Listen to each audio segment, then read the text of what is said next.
Mic check for testing stream.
Good evening.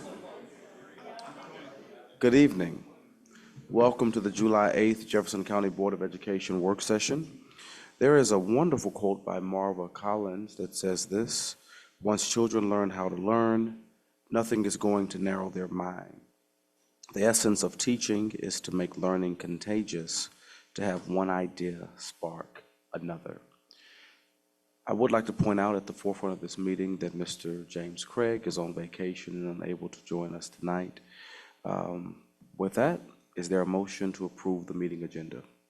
Mr. Bass, seconded by Mr. Everett. All in favor? Ayes. Thank you. Ayes have it. Is there a motion to approve the minutes of the June 24th meeting? Ms. Strange, seconded by Ms. Lister. All in favor? Ayes have it. Thank you very kindly.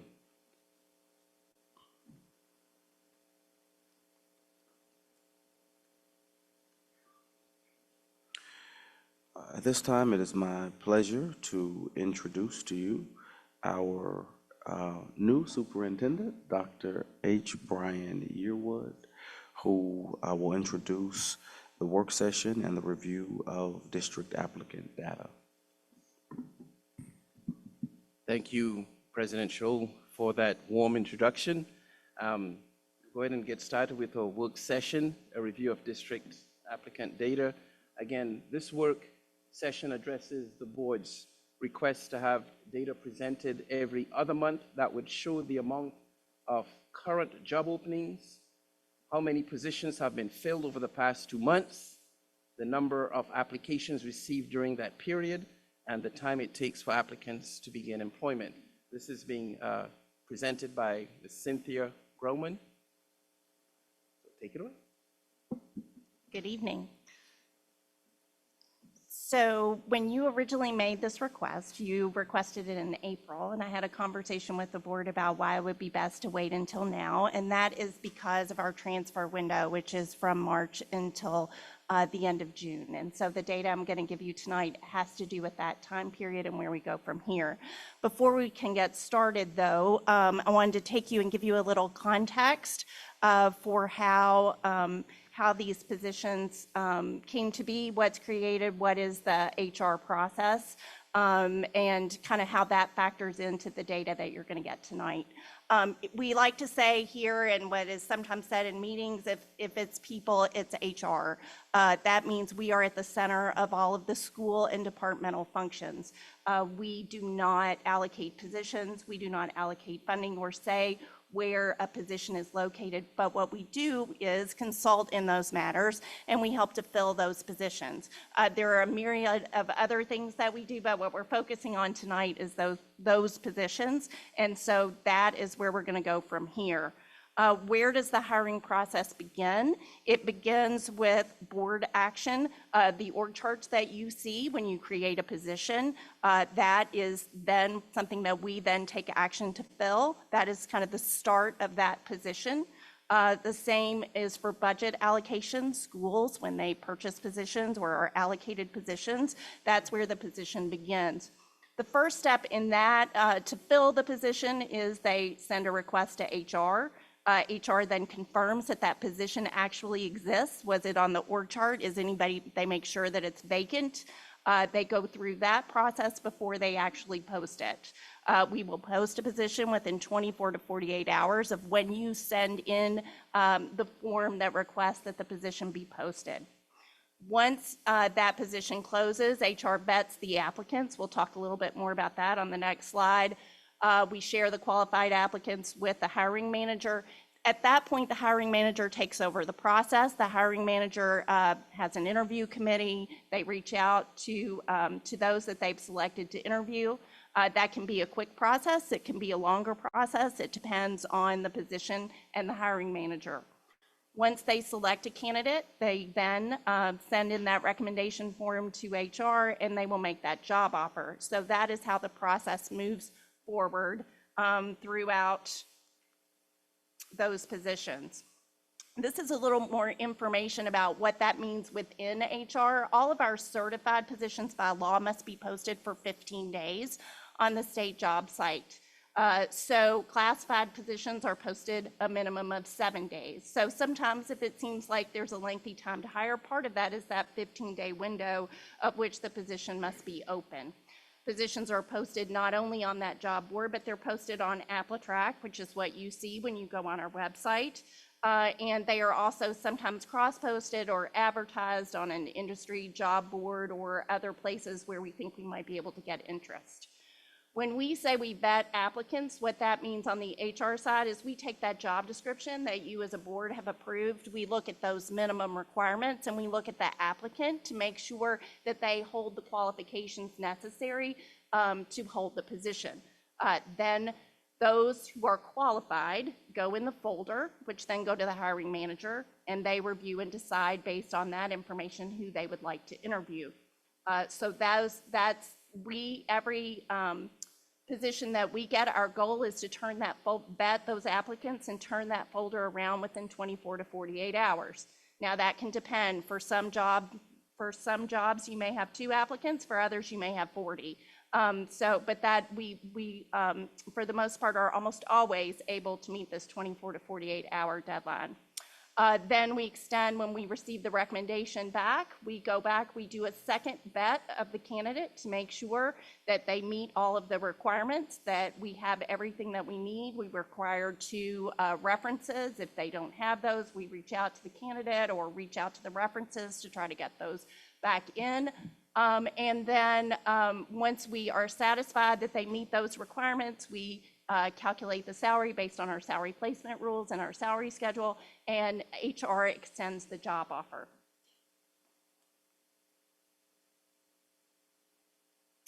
So the reason, the transfer window, we are fortunate in some ways. One of the reasons that our retention rates are high is because we have a transfer window. In smaller school districts where there are not those opportunities to transfer, people, if you're not happy in your particular position, there may not be anywhere to go. We are fortunate with the number of schools that we have that that employees are able to transfer if they would like to be in a different area, a different position, a different school.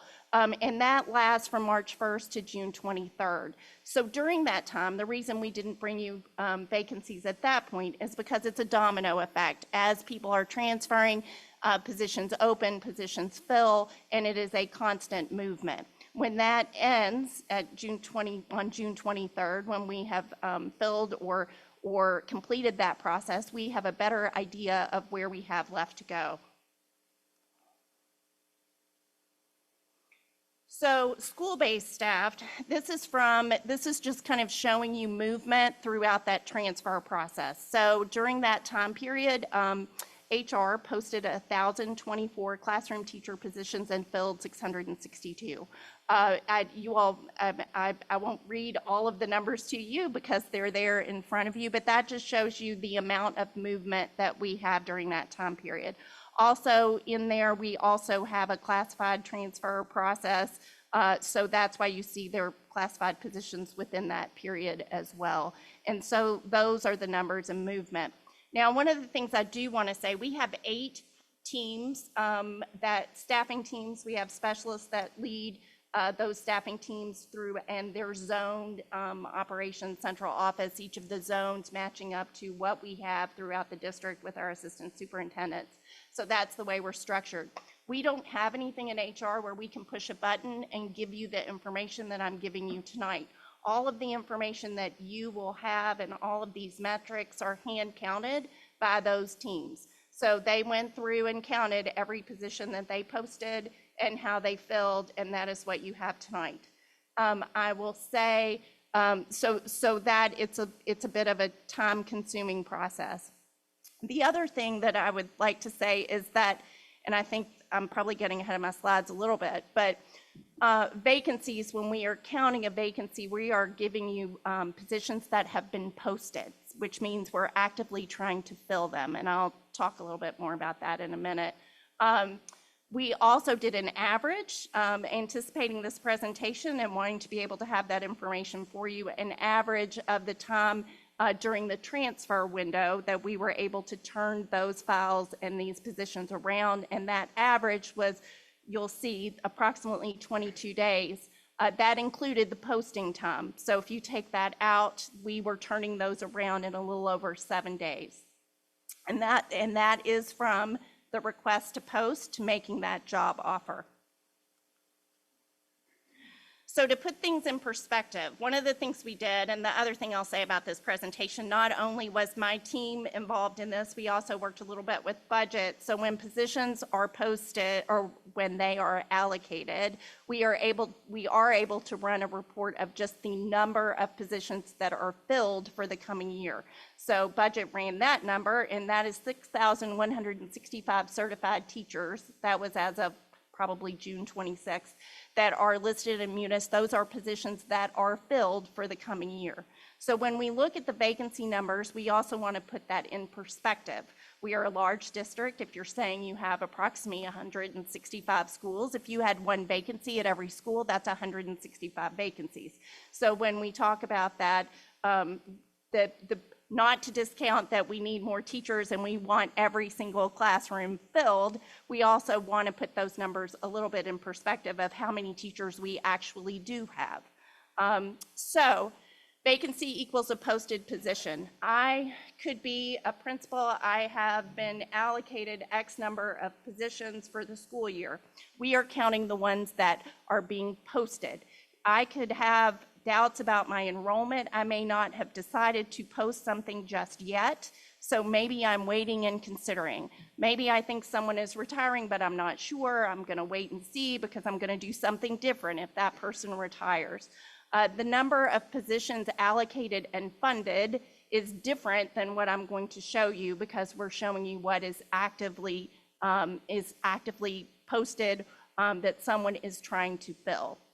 So you will see that certified our classroom teachers, we have 362 classroom vacancies as of June 23rd. Now, if I gave you that number today, it would be different.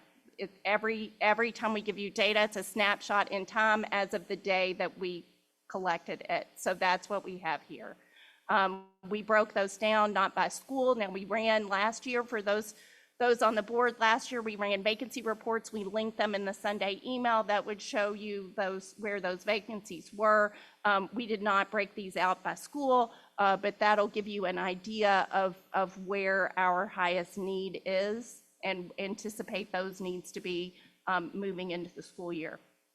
The certified other number, you're looking at assistant principals, you're looking at counselors, interventionists, resource teachers. That's that 53 there at the bottom. So then we're going to look at other positions. Instructional assistants, those are vacancies. Our ECE instructional assistants, you'll see the need in those areas, our early childhood and other. And actually, as I'm looking at that, and I didn't catch this earlier, I think those numbers are reversed. It's ECE that's 115 and early childhood that's 40. The other, we have instructional assistants that may be in our kindergarten classrooms and in other areas supporting other classrooms, but they're not ECE or early childhood. So those would be those other. We have, because of the need, last year, university instructors assisted, and we had a contract with them filling some of that need. This year, we're using Kelly Education, which is a staffing agency, and we are actually having a meeting with them, kicking off part of it. They've already started recruiting, but so we're working with them to fill, and we've asked them to look at approximately filling 150 vacancies. So, and in doing that, we are doing a model in which those individuals will not be paid the same amount as our instructional assistants. The goal is to convert them to full-time JCBS employees after 90 days, and we will be recruiting. We will be recruiting them as well once Kelly brings them in. So that is our arrangement to try to address those vacancies, especially those ECE and early childhood. Operations, you'll notice I did not bring you bus drivers since you've recently heard about them. So our bus drivers and our SNIDAs are not included in these numbers. And if you would like those included next time, we're more than happy to bring those. But given that you just had that presentation, we did not include those. We have approximately 122 of those operations vacancies, and you'll see in the presentation the different types of those positions that we have. And I have numbers on those. I don't have them on the slide, but that gives you an idea of what those other positions are. The other school-based classified, I can tell you looking at those, your highest need are the bilingual associate instructors. That would be the highest number of those that we have that factor in to that 141 number. In school security monitors, we have a number of those, but those are baselines that we are recruiting and filling as we speak. The resignations and retirements, I included that more just to kind of show you what that average or what it is from that time period.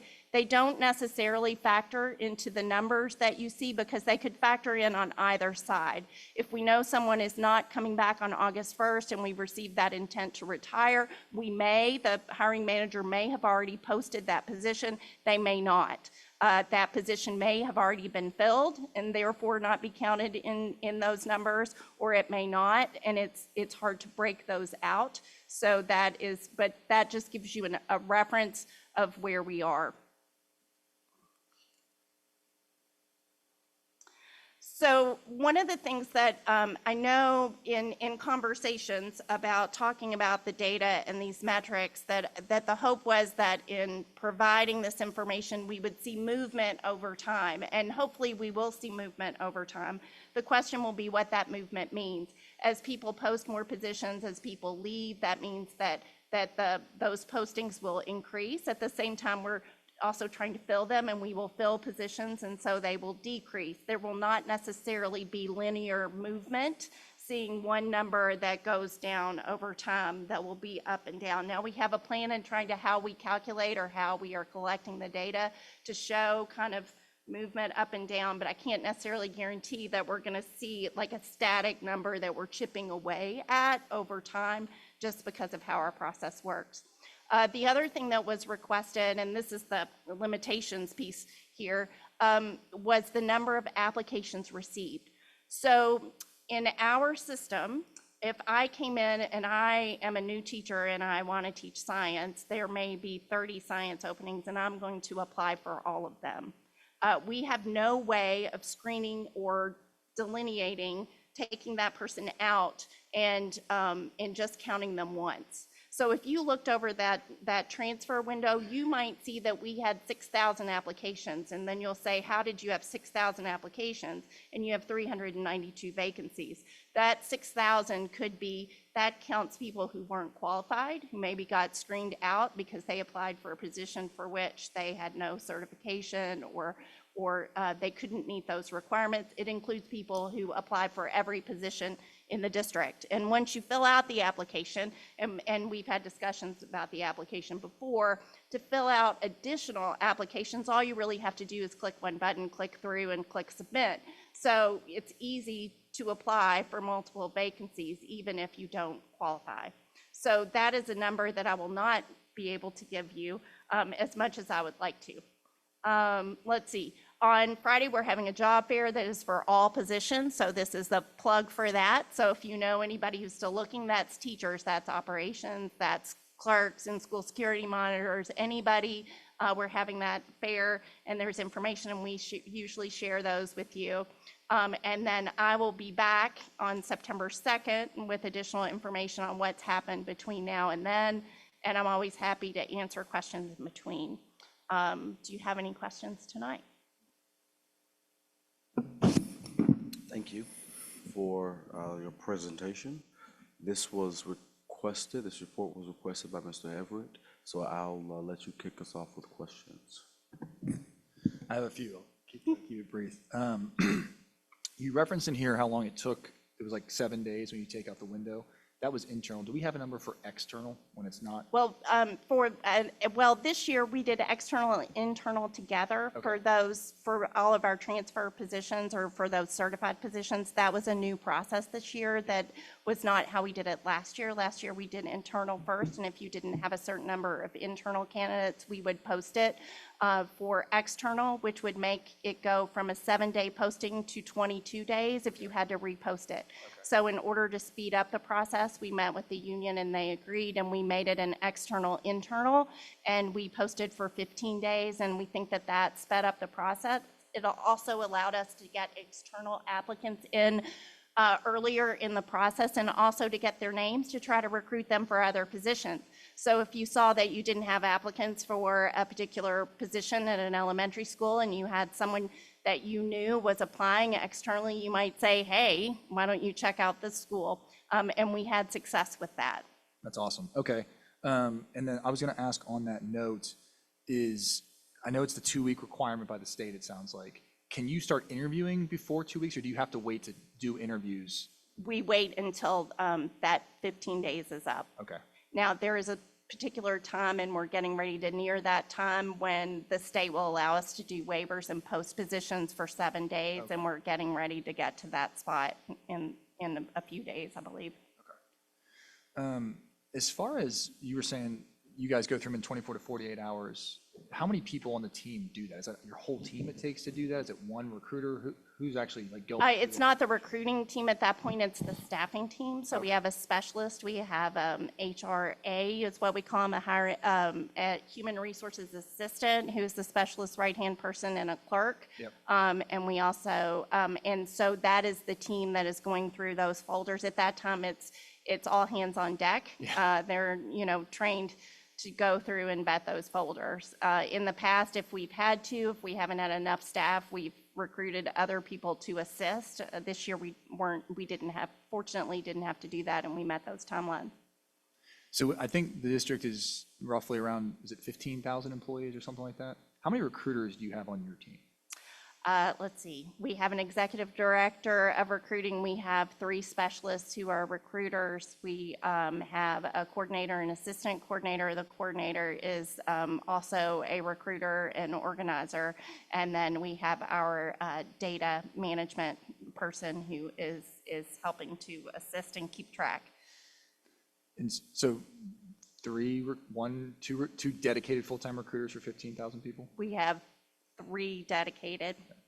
And so I would say it's probably hard for them to do any proactive where they like see a great person on LinkedIn. They can't really message them. They're just looking at applicants. No, they do. Okay. That's part of the coordinator. We do post on LinkedIn. We Okay. have a lot of action back and forth on LinkedIn with applicants, in particular, not just with teachers, but some of our operations position, our IT. When we had our reorg of the IT department, there was a lot of action on LinkedIn. We also encourage hiring managers to reach out to people to recruit. One of our coordinator is a recent hire who was previously with our communications department, who is fantastic and is helping increase our social media presence. And same with the executive director of recruitment is new this year. A lot of this team several members of this team are new. And so they have brought a lot of ideas and strength to the work. And so we're very excited about the direction in which this has gone so far. So that was actually leading to my next question is just with where you're currently at. I know you're kind of taking this and trying to make it, and I think you're doing an awesome job, by the way. What would be the things like as a board that you would need? Is it more recruiters? Is it a better applicant system? What would be the few things that like, if we could get these numbers down, that you would truly need? I will never turn away more people. Okay. And I will never turn away a better system. And I think there have been conversations, I know, about the system that we currently have. One of the things that we have done over the last year is it's Frontline. AppleTrack is the system. We have how do I say this, made enough noise with them to get someone dedicated, and with help from our IT department, we have someone essentially assigned to us from IT or loan who helps us with these meetings and has helped coordinate that response. And we've met with them either weekly or every other week trying to get questions answered and things improved. We have seen improvement. We would like to see more. And we have another year on our contract, which we have negotiated a couple of things that they are giving us for free that will maybe help with analytics. we are still interested in doing an RFP to look at what other options are out there that would give us some of the things that we don't currently have. That's cool. Yeah, because I think the one thing I hear from most candidates is it's just hard to apply. It just takes a long time. They can't do it on their phone. And so I think that would be a awesome thing. And I know I would support it if you needed it. You mentioned we're using Kelly for some of the certified staff. Is that? Not for certified, for classified, yeah, for those instructional assistants. If it goes well, are we able to use them for other stuff, or how does that work? Staffing agencies are easier to use for classified positions. There is state law regarding KTRS, the teacher retirement system. There are limitations on what we could use as staff. Well, we really cannot use them for certified teachers based on, when I say limitations, we really can't. We've had we've had some staffing agencies tell us that we can, but that's not accurate from a legal, from the legal side of things. So we are not able to do that for those positions. And I was doing the math, I may have done it wrong, but it looks like there's like around at least from this snapshot, around 850 openings. Does that sound accurate? I was just adding up some of the slides. That sounds close, yes. Is that pretty normal for this time of year? I would say yes. I can't speak necessarily to the data before me because I don't know, other than those vacancy reports that you see, we've not counted them in this type of way. So I'm hesitant to say exactly, but I do know for the last few years and going back through those vacancy reports, we've carried an average of like 320, 350 certified teacher vacancies, and we have tracked those those and bus drivers more closely than we have those other classified positions. So that is about where we are. And then last thing, do candidates hear, if they're rejected, do they hear from you all, or how does somebody know if they got to They would get an email from us letting them know that another candidate was selected. Cool. That's all I have. Thank you. Mr. Bass? Thank you for the information. My question is about the transfer. If an educator wants to leave a school, but they're in need, how does that look? Are they able to still leave, or do you all first make sure that vacancy is filled, or how does that look? During the transfer process, we don't require that the position be filled before they're allowed to leave. What we have done in recent years, because of the shortage, is after that transfer window, like there is a certain point in the year where if you are hired out of, you're a classroom teacher, and let's say you're hired into a promotional or another opportunity, we do not allow you, the employee, to leave to go to that next position until their classroom position is filled. Okay, thank you. And two more questions. Well, not two questions. One other question is, are we still partnered with universities and trades to help fill these positions? Yes, we are with universities. We have option programs where people are going through alternative certification programs. We have over 400 teachers option program, and that is run through our recruitment office. We offer tuition assistance for individuals in those programs. And we have instructional assistants working in classrooms who are working towards certification. So that is one of the pipelines that we are always, and the Louisville Teacher Residency Program, that is probably the most well-known of those programs. Teach Kentucky, who we partner with, is another. Those are all avenues that we use to try to fill these positions. Okay, thank you. And a question just popped in my head, but I'm gonna ask this. Are we able to get, I guess, a flyer so we can pub it for Friday's event? Absolutely, we can get that to you tomorrow. And then also, I was just thinking, have we ever thought about maybe having a program for our students to maybe, when you graduate, come work for us? Because we got a lot of students who, I work with some students, and all they talk about is making money. And so I just think that would be a good incentive where we can say, hey, we got the academies already. Have we ever thought about being one of those sponsors? You know, as we have the GEs and stuff, have we ever thought about that? Well, What does that look yes, and you will, on tonight's agenda, I believe there's an agreement with U of L for an apprenticeship program that is also for teaching. We are also looking at, through the academies, as you said, looking at being able to employ them. We're looking at co-ops and student workers. That's something we're trying to figure out necessarily how to do and what the right rate of pay would be for those programs. But all of those things are, yes, are things that we are either doing or working toward. All right, well, them kids is gonna be happy to hear that. I appreciate it. No further questions. Ms. Duncan? Well, I'm always in awe every time I look at our agenda of the number of positions that have been processed and transfers made and all of the intricacies of that work. I'm just in awe of that department and always have been.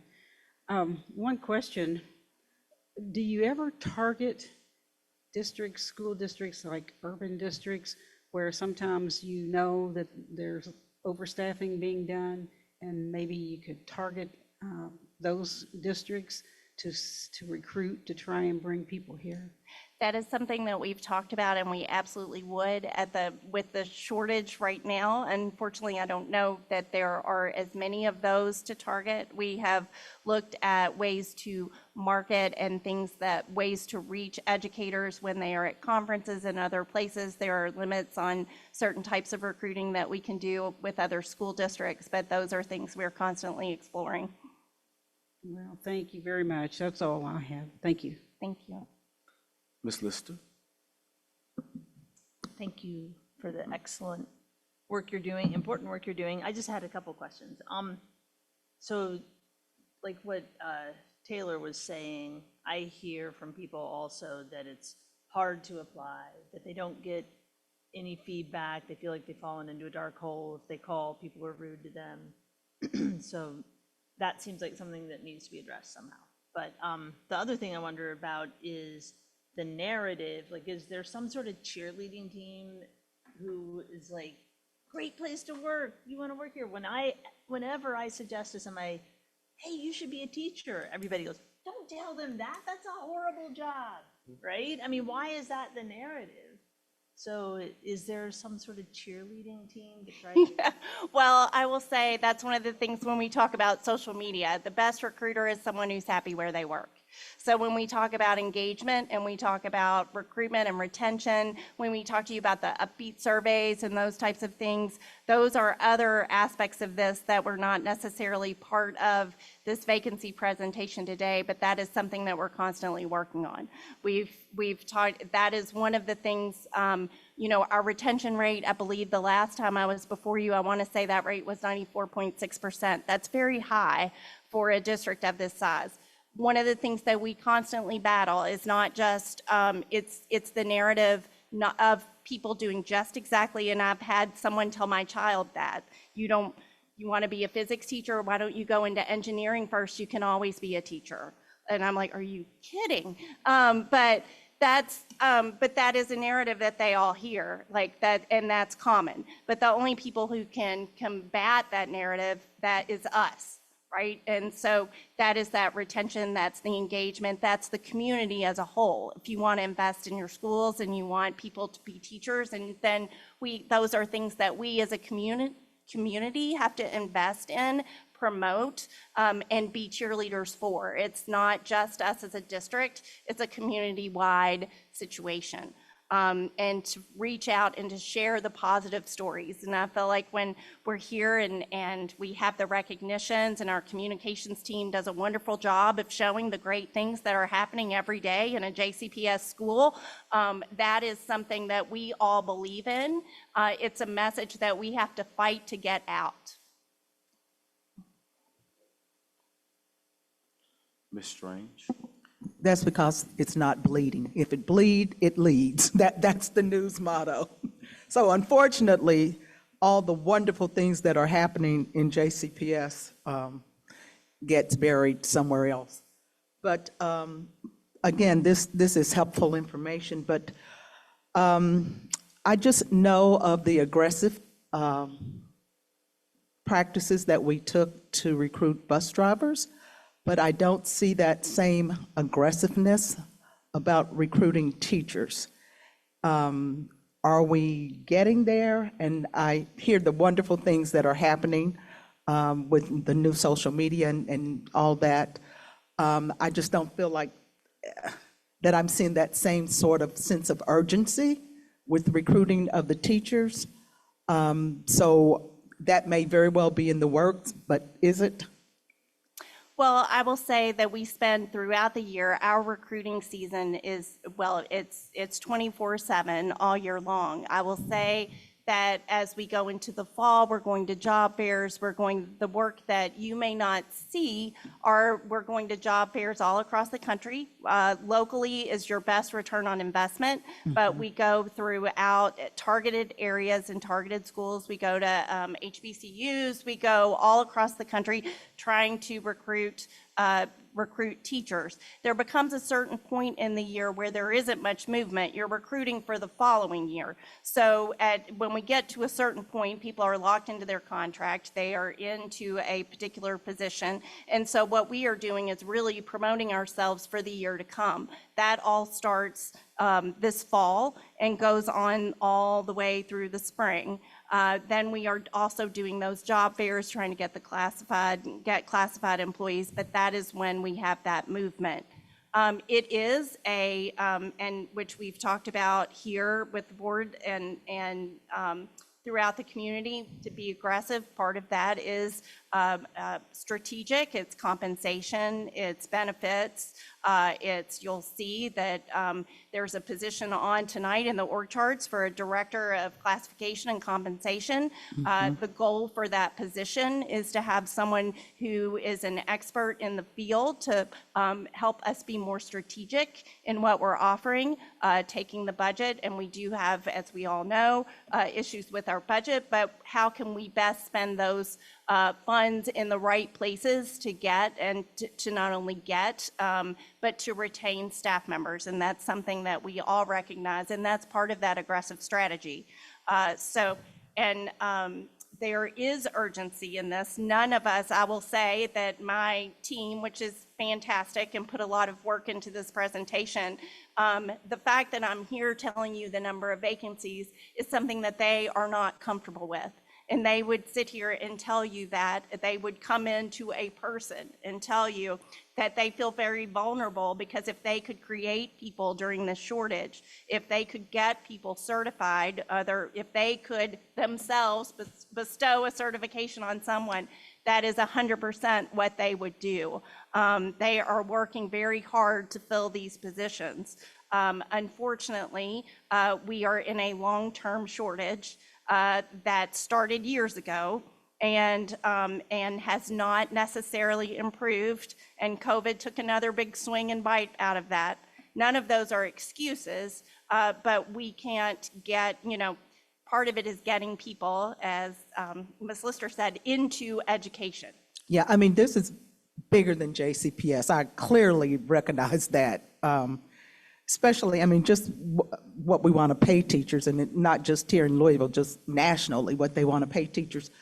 And with that thought in mind, I do know that there are schools that really do have high vacancies and really desperately need teachers. Do we have any, I guess you're going to have to pull some rabbits out of your hat, but what's the plan to fill those vacancies in those schools that have those high? Well, the one thing I do want to say is that when you see those vacancies, that does not mean that there's not a teacher in the classroom. We have incentives for our long-term subs. We have subs now, we have subs in those classes. We have coverage in those classes of other people. And I understand working. that, yeah. And so we have all of those things. That's one thing I didn't say that I wanted to make clear.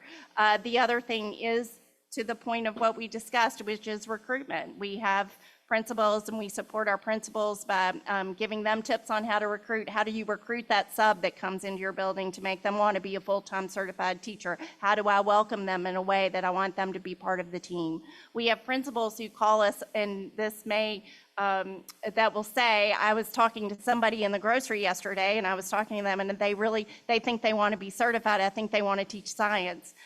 We have a team that works with those individuals to get them certified and to talk to them about being in a classroom. I know none of these things will cure, what you are asking me, but I do want you to know that that is happening every day. I can look over at this, almost every person in this row has referred someone this year who is going through some type of certification program or who has made contact with our office about being certified. We are all ambassadors. I know that that doesn't necessarily answer your question, but I do want to share And I was that. going to say this. I don't hold you personally or anybody in here personally accountable, but I do hold you personally accountable because that's your job. But I truly understand the situation.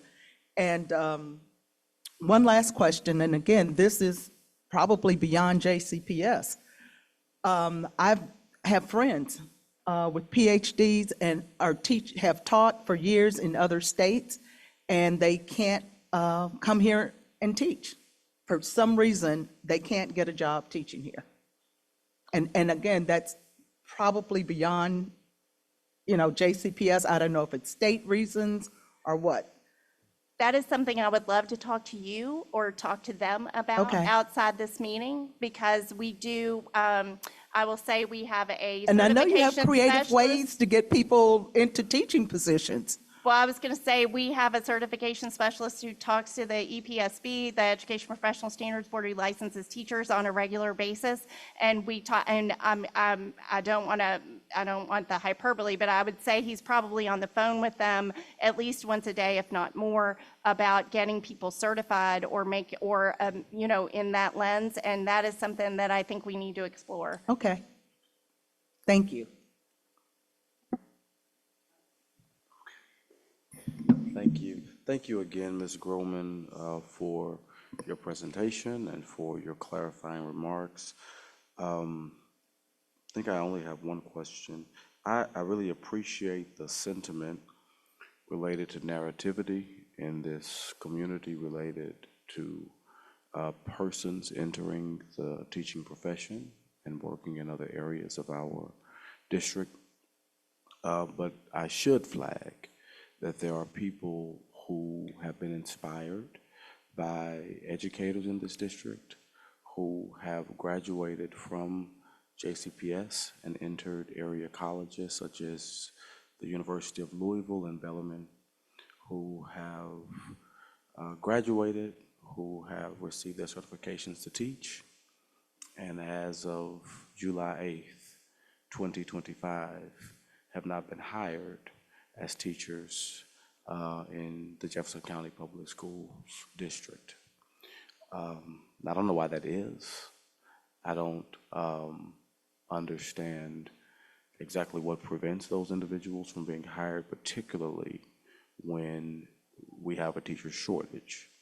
But I think regardless of how positive we are about the wonderful things that are happening in JCPS, if we have students who aspire to be educators and they reach the place of graduating with their degrees just in area colleges, and they're banging on every door, applying to every school that has an opening, and they are not being hired, I think that we have some really important and intentional work that must be done. My question is, what processes are there that have been implemented to ensure that recent graduates who desire to teach in JCPS are shepherded through the hiring process successfully? By that I mean, what are we doing to ensure that those young men and young women who desire to dedicate themselves to the teaching profession right out of college, right out of the certification process, what are we doing to shepherd them through the process to ensure that they are placed somewhere? Their moms and dads want them out of their basement. And we can help them, but what is the process to do that?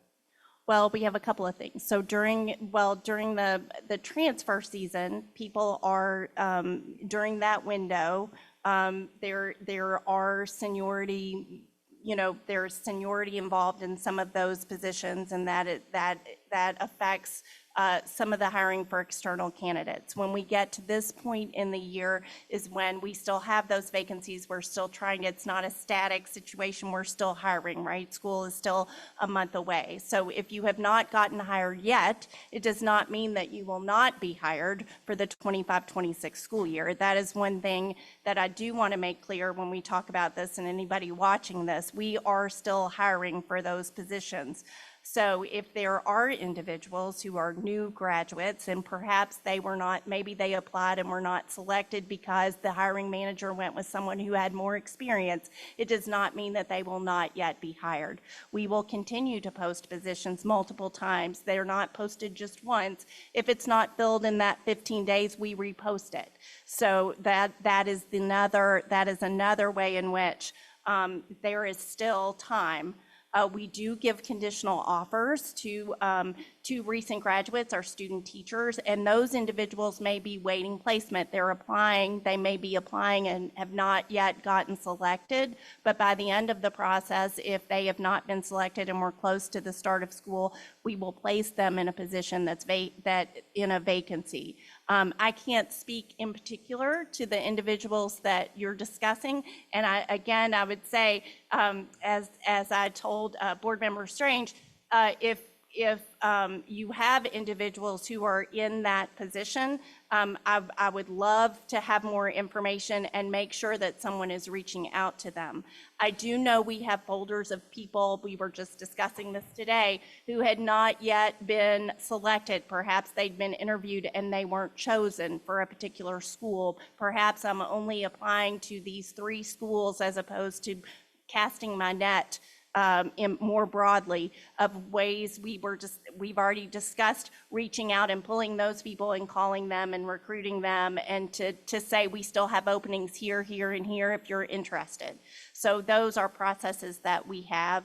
As far as those new graduates, like I said, student teachers, we have programs for those who have student taught here with those universities.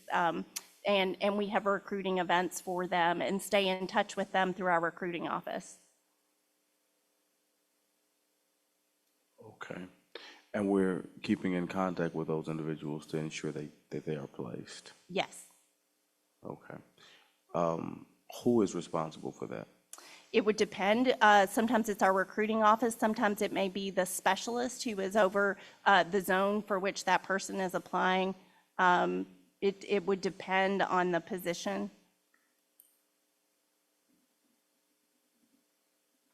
Okay. So you'd either have to call the recruitment office or the specialist, or they can call my office and I can connect them. Okay. Thank you very much for your presentation. Have a good evening.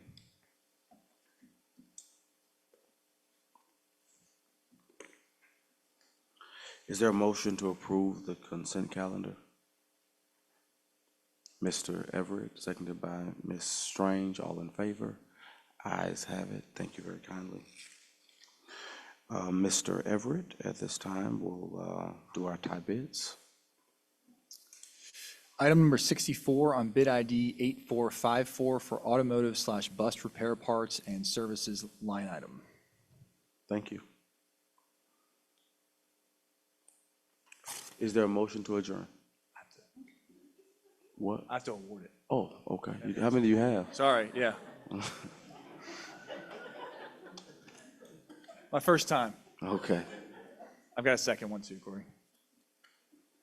Truck parts and service, bid ID number 8454, item number 64.